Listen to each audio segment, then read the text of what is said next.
अब आस्था के चेहरे पर आंसू, दर्द और तड़प देखकर उसके दिल को एक अलग ही तरह का सुकून सा मिल रहा था, क्योंकि अरमान को तो आदत ही नहीं थी कि कोई उसके सामने जरा सी भी ऊंची आवाज में बात करे। अब आस्था की दर्द भरी आवाज सुनकर अरमान, जो कि अभी तक अपने तीखी नजरों से आस्था को देख रहा था और जज कर रहा था, उसे अचानक अपने मन में कुछ अजीब सा लगने लगता है। शायद यह उसकी दिल की फीलिंग थी जो आस्था को रोते हुए देखकर बाहर आ रही थी, लेकिन वह समझ नहीं पा रहा था कि अभी कुछ देर पहले आस्था को रोते और बिलखते देखकर वो एंजॉय कर रहा था, लेकिन अभी उसकी आंखों में आंसू देखकर उसके दिल में इतनी बेचैनी क्यों महसूस हो रही है। फिलहाल उसने जल्दी ही अपनी सोच को झटका और आस्था को घूरते हुए गहरी आवाज में उसे छिड़कर कहा, बस बस, कितना इरिटेटिंग कर रही हो। अब इस तरह रोने का ड्रामा बंद करो और तुम्हारा बेटा इस वक्त वहां है, उस तरफ देखो, उधर सोया हुआ है। आस्था अरमान की यह बात सुनकर एकदम से चौंक जाती है और जैसे ही वह थोड़ा सा आगे बढ़ती है तो अरमान के पेट के ठीक बराबर में एक छोटा सा झूला बड़े ही करीने से तैयार किया गया था और उसे चारों तरफ से ढक रखा था, जिसमें अंश आराम से सोया हुआ था। ये देखते ही आस्था पूरी तरह झल्ला गई और अरमान से बोली, ये क्या है? आपने मेरे बेटे को इस तरह झूले में बंद क्यों कर रखा है? तब अरमान ने तमतमाते हुए उसे जवाब दिया, तुम्हारा बेटा भी तुम्हारी तरह इरिटेटिंग है। तुम जानती हो तुम्हारे जाने के बाद इसने क्या किया? यह घुटनों के बल चलने लगा। मैं जहां भी जाता मेरे पीछे पीछे आता और मैं वॉशरूम भी जाता तो वॉशरूम के दरवाजे पर मुझे मिलता। इसने मुझे परेशान कर दिया था। तो तुम्हें क्या लगता है कि अरमान सिंघानिया इस तरह से एक बच्चे को बर्दाश्त कर सकता है? इसीलिए मुझे इसे इस तरह से बंद करना पड़ा। लकीली थोड़ी देर बाद यह सो गया, वरना मैं तुम्हें ढूंढने बाहर आने वाला था, तुम्हें अच्छा खासा सबक सिखाने के लिए। अरमान की बात सुनकर आस्था का दिमाग भग से उड़ गया। उसे इस सिचुएशन में सब कुछ बड़ा ही अजीब लगा रहा था। वो काफी डरी हुई थी। उसने कभी सपने में भी नहीं सोचा था कि अरमान इस तरह से अंश के साथ रिएक्ट करेगा। उसे लगा था कि अरमान अंश के साथ कंफर्टेबली रहेगा और उसका ध्यान रखेगा, क्योंकि पहले भी अरमान ने अंश ध्यान कंफर्टेबली रखा था। लेकिन अभी अरमान ने जिस तरह की अजीब बातें कही तो ये सुनकर आस्था एकदम से दंग रह गई और उसके होश उड़ गए। उसे पहले लगा था कि अरमान सिर्फ उसे परेशान करने के लिए ऐसा बोल रहा था, लेकिन अब इस सिचुएशन में आस्था समझ ही नहीं पा रही थी कि वो करे तो करे क्या, कैसे अपने पति की यादों को वापस लाए और उस राजवीर जिंदल को कहां ढूंढे। वो कुछ सोच भी नहीं पा रही थी, न ही समझ पा रही थी। वहीं अंश तो अपने पिता के पास रहकर उनका स्पर्श पाकर सो गया था। आस्था को पता ही नहीं चला। जल्दी से आस्था ने आगे बढ़कर अंश को अपनी गोद में थाम लिया और अरमान को नाराज नजरों से देखते हुए वो तुरंत कमरे से बाहर आ गई। वहीं अरमान आस्था के जाने के बाद अचानक तिरछा सा मुस्कुराया, बेपरवाही से बोलता है, डेविल किंग से पंगा, हाँ हाँ हाँ हाँ। इतना सोचकर वह हंसने लगा था और अचानक ही वह अपने किंग साइज बेड पर गया, ध्रुव की दी हुई गोली खाई और सुकून से सो गया। वहीं दूसरी ओर अगली सुबह से ही सभी कपल्स एक नए मिशन के लिए पूरी तरह से तैयार थे। फिलहाल तो सबसे पहले उन्हें जन्माष्टमी का त्योहार मनाने की तैयारी करनी थी और उसके बाद उन्होंने डिसीजन लिया था कि अब वे अलग अलग ग्रुप में पूरे शहर भर में राजवीर जिंदल को ढूंढने निकलेंगे। इसके लिए उन्होंने अपने सभी आदमियों को भी एक्टिव कर दिया था, जिनमें उन्होंने मारिया और टाइगर को भी शामिल कर लिया था। हालांकि मारिया और टाइगर दोनों ही इस वक्त अपनी पर्सनल प्रॉब्लम से जूझ रहे थे, क्योंकि अरमान ने जब से टाइगर को मारिया से डिवोर्स लेने के लिए बोला है तब से टाइगर के मुंह से एक भी शब्द नहीं निकला था। न तो वह मारिया को कुछ समझा पाया, न ही उसके साथ इस मामले में सही से बात कर पाया था। भले ही वह मारिया के साथ रहता था, उससे बेहद प्यार करता था, लेकिन अभी तक वह मारिया से अपनी फीलिंग्स सही से एक्सप्रेस नहीं कर पाया था। वहीं दूसरी ओर आस्था को अब पता चल चुका था कि टाइगर और मारिया के रिश्ते के लिए अरमान ने क्या डिसीजन लिया है, तो उसने भी मन ही मन ठान लिया था कि वह कुछ न कुछ ऐसा करेगी जिससे अरमान सिंघानिया को इस बात का एहसास हो कि वह किसी शादीशुदा जोड़े को अलग नहीं कर सकते, खासकर तब जब उनका बच्चा इस दुनिया में आने वाला हो। फिलहाल आज आस्था ने मन बना लिया था कि उसे किस तरह से मिस्टर सिंघानिया को काबू में करना है। वहीं दूसरी ओर रौनक मुंह फुलाकर बैठी हुई थी। आहान उसके करीब बैठा उसे समझाने की कोशिश कर रहा था कि उसे इस सिचुएशन में उसका साथ देना चाहिए। उन दोनों की तू तू मैं की आवाज धीरे धीरे सिंघानिया मेंशन में गूंजने लगती है, क्योंकि रौनक और आहान बिल्कुल बच्चों की तरह लड़ाई करते थे। उन्हें इस बात का एहसास ही नहीं रहता था कि आसपास कोई उन्हें देख रहा है या नहीं। लेकिन ठीक उसी वक्त अरमान का भी अब नीचे आने का समय हो गया था और बाकी सभी कपल्स ऑलरेडी नीचे आ चुके थे। केवल ऊपर फ्लोर से रौनक और आहान की लड़ाई की आवाज जोरों से गूंज रही थी। ये शोर सुनकर दादाजी थोड़ा हैरान और परेशान हो गए और वो चिंतित होकर बोले, अब इस नालायक ने रौनक बिटिया को क्या कर दिया जो रौनक बिटिया को इतना गुस्सा आ रहा है? जरूर इसी नालायक कुछ न कुछ कांड किया होगा। ध्रुव आंखें दादाजी की बात सुनते ही हैरानी से फैल गई और अगले ही पल वो उनकी बात काटते हुए बोला, पता नहीं दादाजी, आप हमेशा लड़कियों का साइड ही क्यों लेते हैं? आहान का साइड क्यों नहीं लेते? जब देखो हमें ही डांटते रहते हैं, कभी अपनी बहुओं को तो कुछ कहते नहीं। वंशिका का चेहरा ध्रुव की बात सुनकर तमतमा गया। वो तुरंत चिढ़ते हुए बोलती है, वाह क्या बात है दादाजी, आप यहाँ आहान को डांट रहे हैं और ध्रुव को बुरा लग रहा है।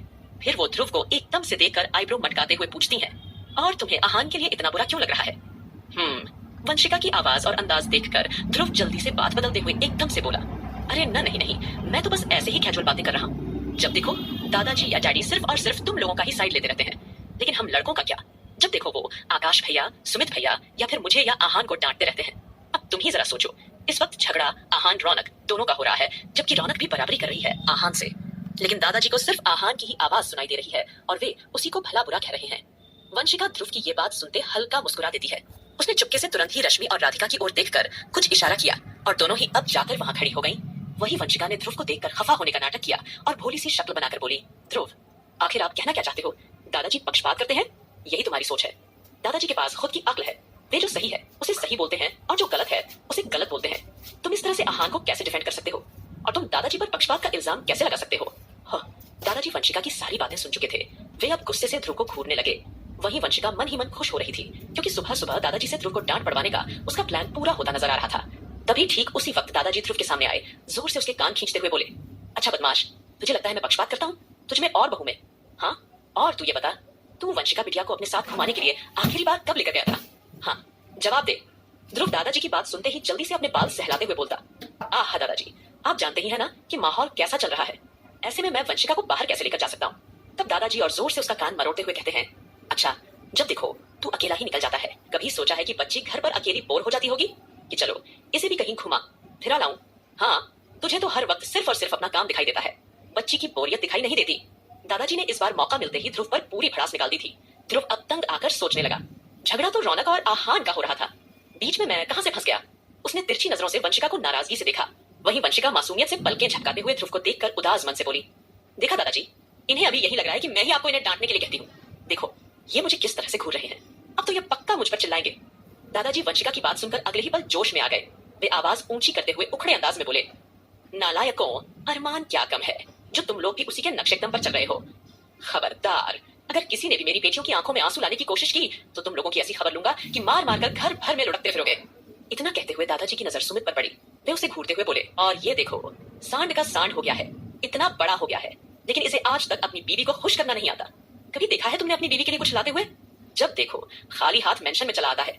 कभी तो अपनी बीवी के लिए कोई गिफ्ट ले आया कर। नालायक, कम से कम त्योहार पर तो इन बच्चियों के लिए कुछ ले आया करो। शुक्र मनाओ कि ये बच्ची तुम जैसे घोड़े के साथ रह रही है। अब जैसे ही दादाजी ने सीधे सीधे नानी माँ की लैंग्वेज का इस्तेमाल कर दिया तो सब लोग उन्हें आश्चर्य से देखने लगे। वहीं नानी माँ, जो अब तक चुप थी, दादाजी की बात सुनकर जोरों से हंसने लगी। अब दादाजी, जो पूरी शिद्दत से सुमित, ध्रुव और आकाश को फटकार रहे थे, फिर उन्होंने आसपास का माहौल देखा तो उन्हें रियलाइज हुआ कि अभी अभी वो कुछ ज्यादा ही ओवर रिएक्ट कर रहे थे।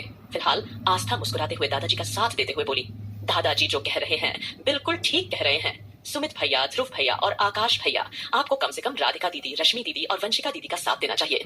आप लोग भी जब देखो अरमान जी की तरह मुंह फुलाए घूमते रहते हैं। कितने दिन हो गए। वैसे भी मुझे ये बिल्कुल भी पसंद नहीं है कि अपने ही घर में इतनी अनबन रहे। आस्था की बात से सहमत होकर सभी घर वाले मुस्कुरा दिए, लेकिन राधिका सुमित से थोड़ी खींची खींची सी नजर आ रही थी, जिसे आस्था ने साफ साफ नोटिस कर लिया था। मगर फिलहाल सबके सामने उसने कुछ नहीं पूछा, क्योंकि अगर वह राधिका से उसकी परेशानी की वजह पूछ लेती तो वह सबके सामने थोड़ी अनकंफर्टेबल हो जाती, और आस्था नहीं चाहती थी कि राधिका किसी भी तरह से अनकंफर्टेबल फील करे।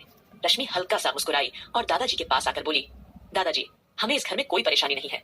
हमें तो आप लोगों ने सहारा दिया है, एक परिवार दिया है, इज्जत दी है, इससे ज्यादा हमें और कुछ नहीं चाहिए। यह कहने के बाद रश्मि तुरंत ही दादाजी के गले लग गई और उसकी आंखें भर आई। वहीं आकाश रश्मि की बातें सुनते ही पूरी तरह से झिठक गया।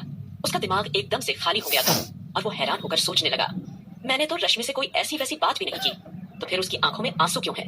ये सोचते हुए वह एकदम से उलझन में पड़ गया।